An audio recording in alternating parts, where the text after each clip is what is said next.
Hey everybody, Speak Antique here again. I just wanted to talk about something in the antique world known as smalls.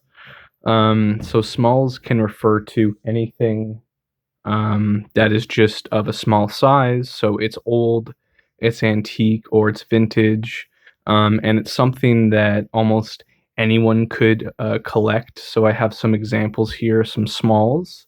So it's things where if you want something old and antique that has some value and is a collectible, but you might not have room for a larger piece. So a lot of people, they might not have room for furniture or other kinds of larger antiques, so smalls are a route that they is a good route for them to go. So some examples of some smalls here. They're not all common smalls, but there are some good examples of one. So this first one here, this is an old Billings bicycle wrench. So this is probably it's about 1900 or turn of the century.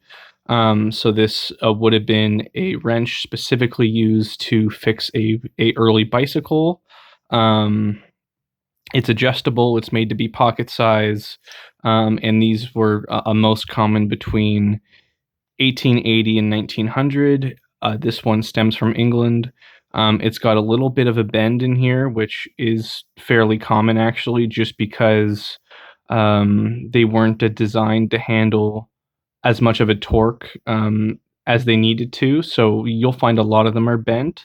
And people who like to collect these, a lot of them actually restore them. So they'll actually go through the effort of getting the bend out of there. And it's nice to have the company name stamped on these.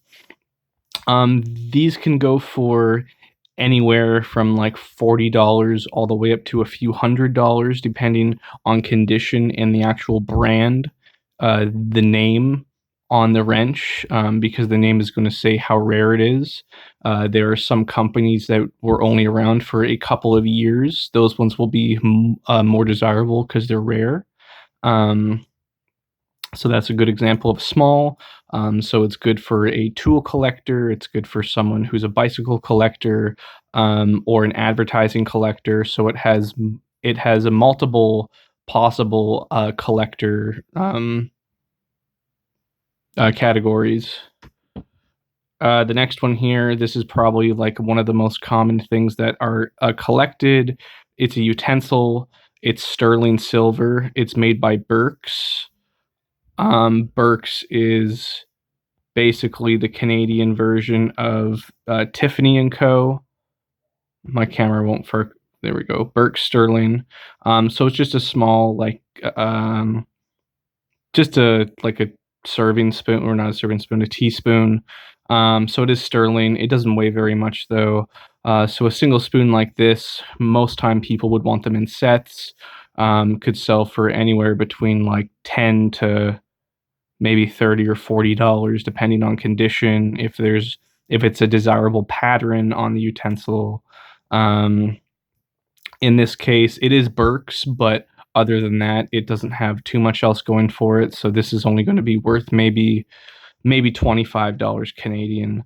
So it's basically just the silver value itself. There's not much there, and then the name Burke's, but the pattern itself is very basic. We got a monogram H in there, but other than that, there's nothing really overly special about it.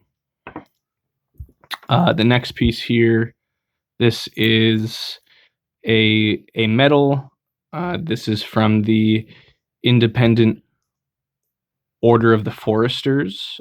So it's kind of similar to the Oddfellows or the Freemasons. So you have the all-seeing eye on top, and then the handshake on the bottom. So this would have originally had a ribbon to go with it, but I just found it as is like this. These are collectible. There are some people who they exclusively collect a Masonic and other order items. This, it's got some nice patina, but it's also, it's worn out, it's got some age to it. This would probably be like a 1910 to 1920 around there. Um, but it's maybe, to a collector, it could be worth $20 to $30. If it had the ribbon, it'd be worth more. But the Forester items don't command as much money as, say, the Freemasons or Oddfellows. So it's not as collectible, but still holds some value. Next up here would be a old lock. So this is a Yale lock that has the original key, and it does work. This is from about 1905 to 1910, so pretty early, made in Canada. And this one here, the way that this one works is you push it up with one hand. Well, I'm using one hand, but you push it up. It's not spring loaded, so you have to pull, and then this undoes. I only have one hand because I'm filming, so I can't show you, but it does work. It has the original key. Obviously, with locks, the fact that if they have the key and work, that's going to be where the value is. So this has the key. It's a nice early one. It works. So this might be $40 to $50. Most of the time, people who collect old locks, they're not actually going to use them. Some might, but in this case here, it's more of a collector's piece or a display piece.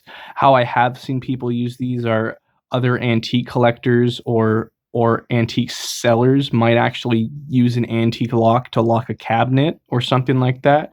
But this is a nice piece. I just have this up on the wall. It's very heavy. It's cast brass or bronze, but it's a nice thing. And a lot of people collect antique locks. They're fairly nice. This is something a little bit more unique that I like to collect, and some other people will probably collect it. But it's old soap. So this is Lifebuoy soap. It was featured in the movie A Christmas Story.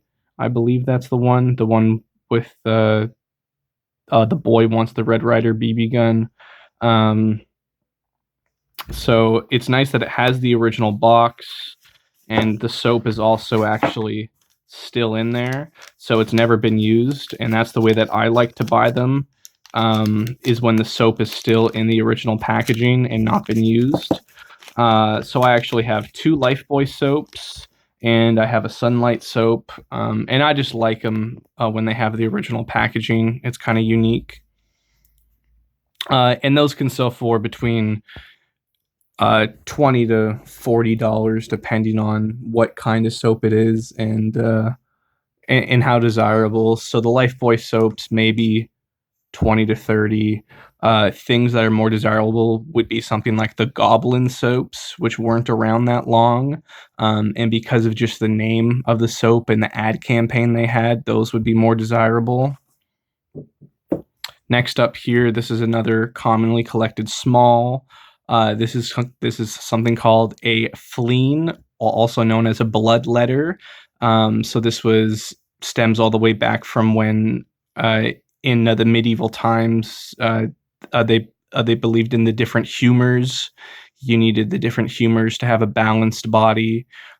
So in the 18 and 1900s, there was still some belief in that, but it was more of a belief in if you had a headache or other kinds of basic ailments, it was because you either had too much blood or not enough blood. So they would take a fleen like this and small cuts on somewhere on your body in order to relieve blood pressure. There are some that will have names or cities stamped in the blades. This particular one does not. It's just the blades. And you can see the top one was used the most because it's been rounded over sharpening, but it's still extremely sharp. It's got a brass casing here. They all just fold up into this case here. So there are some that were only used as a veterinary fleen, and so not all of them were actually intended for human purposes. But this one here dates from about the end of the 19th century, so 1890s, somewhere in that era. Because there's no name on it specifically, it's not going to have the same value as one that might have a city on it, or one that might have an actual maker. So this is more of a generic fleen. Some of them had nice, like a mother of pearl handles and turtle shell handles and silver inlay, or the doctors might have their name engraved on it. This one is just like bare basic bones. So this one may be $50 or $60. If it was in better condition, maybe a little bit more. But I still think it's a very, very cool piece of history.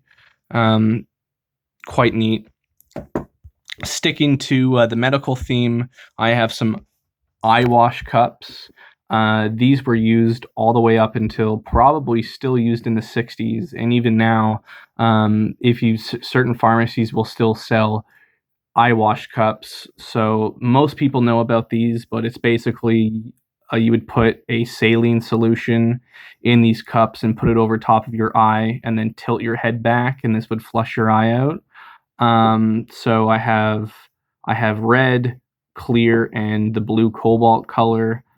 The red ones are quite desirable just based on the color, and the other colors that would be sought after would be like the purple and greens. The blue and the clear are some of the more common ones. So it's more or less the color is going to command the price as well. If there's any embossing on them, so there might be a name, a city, a specific pharmacy. These ones are just basic eye wash cups. There's no fancy pattern. There's no pharmacy. There's no name. So the red one would have the most value. That one might be 40 to 60. Mine does have a little bit of wear, so it's not going to be on the higher end. It'll be on the lower end. The clear one is pretty common, so maybe 15 to 25, and the blue, 20 to 30.